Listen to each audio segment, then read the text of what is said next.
Ternyata Abu Yadim Yati, kalau ditanya torikohnya apa, bukan Syazili, bukan Qadiri, bukan Naqsyabandi. Tapi jawabannya ngaji. Apa maksudnya? Beliau sedang mengajak, kalau ada orang belajar zikir, zikir itu kan sudah pakem, udah kaku, udah begitu-gitu aja.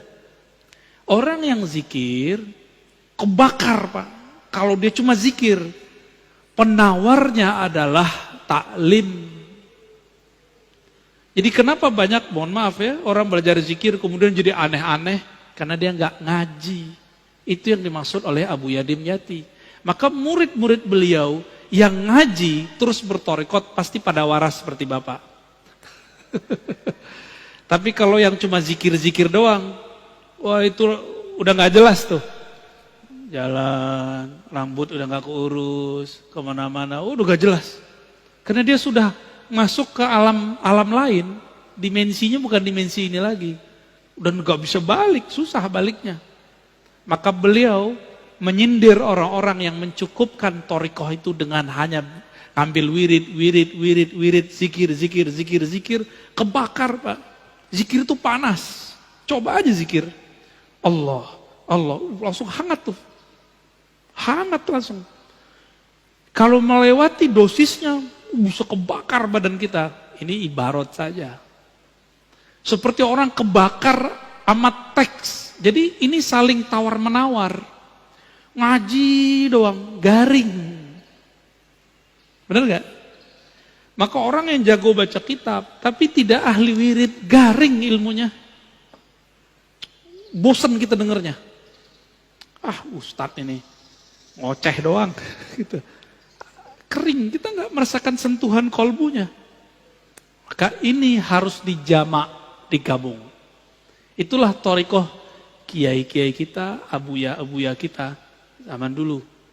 Ini saya mau kasih tahu Pak, banyak yang protes. Kok Ar-Razi masih muda dipanggil abuya? Itu bukan saya yang manggil diri saya abuya, itu guru saya yang manggil saya abuya. Dan di kampung saya biasa, buya, itu anak muda, tua itu dipanggil buya. Tapi kalau abuya, itu langsung guru kita yang ngijazahin. Jadi itu bukan panggilan saya sendiri, saya lebih senang dipanggil Ar-Razi. Ar-Razi gitu. Atau dipanggil bro gitu Pak, lebih senang karena dianggapnya muda. Kalau abuya kayaknya tuhe ya. Mau gimana lagi? Kita hargai juga guru kita, masa kita nggak hargai? Ya, kalau saya menolak sama dengan menolak panggilan guru kan. Dan itu gak dibuat-buat kan, antum manggil-manggil aja kan. Karena guru sudah bertitah, itu ridhonya guru. Ya. Karena ilmu itu bukan fisik Pak, ilmu itu ruh, spirit. Jika ma'rifatnya tinggi, dia tua walaupun tubuhnya muda. Antum tua, tapi gak punya ma'rifat, itu bocah, bocil. Bonek, ya, boceh kata orang Persia, bocah kata orang Betawi sama. Terus tadi tentang kok para habaib sayyid kok jarang bertorikoh. Antum baca buku namanya Al-Manhaj As-Sawi karya Habib Zain Sumait ya. Beliau yang mendirikan Rabithah Alawiyah. Bahwa thariqah Ba'lawi memang thariqahnya am. Makanya kalau Pak Khairul nanya, Beb, antum thariqahnya apa? Ya pasti dijawab, atuk saya. Datuk saya sudah begitu. Cukup Pak, itu khas untuk para habaib. Kita nggak bisa begitu. Di darah mereka ada darah putih Rasulullah SAW. Maka mereka sedikit saja tasdik tentang abahnya, jidnya, itu langsung usul kepada Allah. Namun secara hukum alam, habaib tidak habaib kalau nggak ngaji ya jahil. Sama dengan orang biasa. Habib kalau nggak ngaji ya sama ke orang awam. Tapi kalau habib ngaji, kita kalah langsung Pak. Kenapa kita kalah langsung?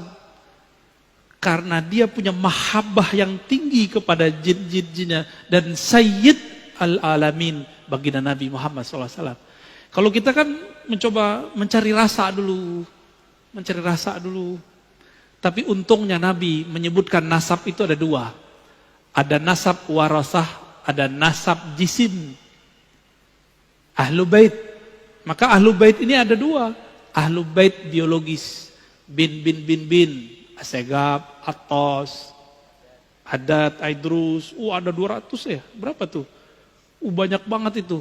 Ada Al-Mahjub, ya, ada Bazara'ah, macam-macam. Saya ke Prancis ini ketemu Bazara'ah. Tahu-tahu orang mana Pak? Orang Makassar. Orang Makassar. Habibnya diganti pakai gelar Andi. Jadi Andi itu di Makassar dulu, itu pengganti gelar Sayyid Habib. Seperti di Banten diganti dengan Raden. Jadi sebenarnya Raden-Raden yang ada sekarang itu Sayyid Syarif. Namun ada yang jalur yang kuat, ada jalurnya dianggap kurang kuat oleh Robito Alawiyah, jalur Azmat Khan. Itu kurang kuat. Ya. Tapi kalau bagi saya semuanya zuriat Rasulullah, saya hormat dan saya angkat tangan kepada mereka-mereka. Ya. Karena khawatir ini pesan Rasulullah Sallallahu Alaihi Wasallam. Jadi memang ijazahnya Thariqah Ba'alawiyah itu am. Kalau mereka ngambil am, ya dapatnya am. Kalau mereka mengikuti jid yang aslinya, siapa jid aslinya? Sayyidina Ali. Sayyidina Ali ngambil talqin jamaah atau talqinnya khos. Tadi. Ngambil talqinnya khos. Fardi, berdua dengan Nabi. Maka Sayyid Habib yang ideal, dia punya guru spiritual yang mentalkin dia secara khas. Baru tergabung dalam dirinya Habib zahir dan batin. Kalau enggak, antum bisa lebih tinggi derajat kerohaniannya dari seorang Habib, bisa. Tapi jangan GR dulu. Dia punya jid namanya Ali, punya jiddah namanya Fatimah. Itu beres urusan mereka tuh. Punya Hasan wal Husain yang Nabi katakan Sayyidah Syababil Jannah. Jadi mereka kirim Fatihah aja atau salawat kepada Nabi, lalu keluarga Nabi. Langsung bergetar itu dirinya. Coba lihat Al-Habib Umar. Setiap salawat beliau sudah hanyut Pak. Hanyut beliau langsung. Karena cerita tentang jidnya beliau. Baginda Nabi Muhammad Sallallahu Alaihi Wasallam. Namun hati-hati para habaib Sayyid ini. Jangan mengerdilkan rahmat Allah. Kan ada tadi jalur zuriat nur yang turunnya ke ulama meskipun bukan anak biologis Rasulullah. Makanya dulu para sadah, para asyraf, mereka juga berguru ke kiai-kiai yang bukan sayyid. Kenapa? Mereka menganggap walaupun saya sayyid, antum pewaris ilmu jid aneh, gitu ngomongnya. Maka mereka pun juga ngaji kepada para masyaikh, para kiai yang bukan sayyid. Karena pada hakikatnya pewaris Nabi itu bukan pewaris jisim saja, tapi al-ulama warasatul anbiya. Siapa saja yang ada nur khasyah, rasa takut kepada Allah di kolbunya, adalah pewaris Rasulullah yang sebenarnya. Meskipun tidak ada sayyidnya, tidak ada habibnya.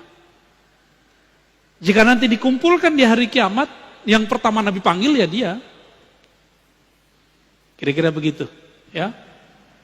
Jadi kita nggak boleh suuzon Pak sama habaib, nanti suul adab Pak, gugur semua thariqat Bapak nanti, zikir-zikir Bapak hilang ntar, sholawatnya nggak nyampe. Nah, ini terakhir saya jawab, ada sebuah sholawat yang diajarkan Nabi, hadis Sahih Bukhari Muslim, apa kata Nabi? Bacalah sholawat, Allahumma sholli ala Muhammad wa ala alihi wa azwajihi wa dzurriyyatihi. Ya Allah, sampaikan salam, sholawat rahmat kepada Muhammad, Nabi Muhammad, keluarga Muhammad, istri-istri Muhammad, dan keturunannya. Ini mukjizat Nabi. Keturunannya sampai sekarang masih ada. Jadi antum baca sholawat tuh, mereka dapat Pak, zuriatnya. Tapi zuriat ada dua, zuriat ruhi, zuriat jasadi. Jadi kita yang bukan Raden, bukan Sayyid, punya kesempatan menjadi zuriat ruhi. Semoga kita bagian dari mereka, amin ya rabbal alamin.